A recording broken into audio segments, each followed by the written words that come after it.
نو یو ورځ داسې کار شوی چې امام احمد ابن حنبل رحمت الله علیه تاسو پېژنئ د مسلک امام دی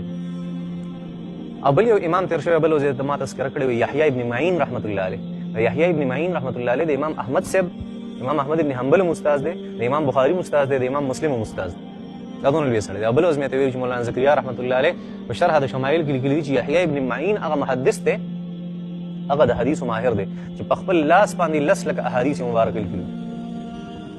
نو یو ورځ دا یحیی ابن معین د استاد او امام احمد ابن حنبل رحمت الله علیه د شاګرد او دا هم عصر مو د یو زماني عالمان نو دوی چېرته مسجد رصافه ته تللي ولته په هغې مازدیګر مونځ یې کو په هغې کې په مانځه باندې ولاړو که نه چېرته جمع ترې وشوه په مونځ باندې ولاړو نو یو سړی په هغې کې ودرېد لکه دلته زمونږ د جوماتونو کې داسې کېږي چې کله د مازدیګر مونځ وشي که نه نو بس یو فضایل اعمال یو سړی راوالي او بیا خلک ورته کښېني چا نه مونځ شوي هغه یو سایډونو ته ولاړ خپل مونځ کوي مسافر یې چېرته که نه نو هغه هلته خپل مونځ کوي چېرته خو دې ته هم غوږ دلی چې سړی ولاړ دی هلته دی څه وایي داسې امام احمد رحمت الله علیه یحیی ابن معین رحمت الله علیه دی په مانځه باندې ودرېد غټ غټ محدثین دي امامان دي نو هغه سړی د مانځه نه پس پاسېدو او یو 1.5 صفحې ورسره په لاس کې وي 1.5 صفحې او حدیث یې بیانول اوس هغې مونځ وکړو یحیی ابن معین او احمد ابن حنبل صاحب راغی چې یاره دا سړی څوک ده ښه خبره کوي نو راشه کښېنه ورسره که څه مونږ له نه راځي هغه به هم ته زده کړو انسان دی که نه هر شیخ د په علم کې نه امام احمد رحمت الله علیه او امام یحیی ابن معین رحمت الله علیه هغه رالیست ورسره مجلس کې کښېناست اوس دا سړی حدیث وایي حدیث څه وایي حدیث وایي حدثني يحيى بن معين واحمد بن حنبل وایي ما ته یحیی ابن معین او احمد ابن حنبل حدیث بیان کړی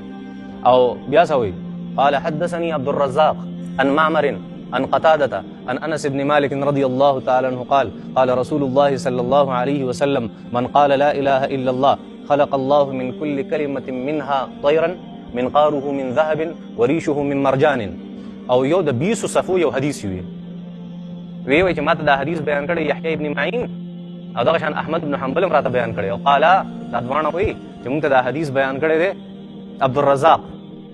او عبدالرزاق وایي چې ماته دا حدیث معمر بیان کړی او معمر وایي چې دا ماته قتاده صاحب بیان کړی او قتاده صاحب وایي دا ما د انس ابن مالک صاحب نه اورېدلی انس ابن مالک صاحب وایي چې نبي کریم صلی الله علیه وسلم فرمایل کله چې یو انسان لا اله الا الله والا کلمه ووایي نو الله جل شانو د دې نه هره کلمه چې انسان یو پیروي د دین یو مرغۍ پیدا کوي دا مرغۍ دا مخوکه د سرو زرو او دا بڼې د مرجان نه جوړي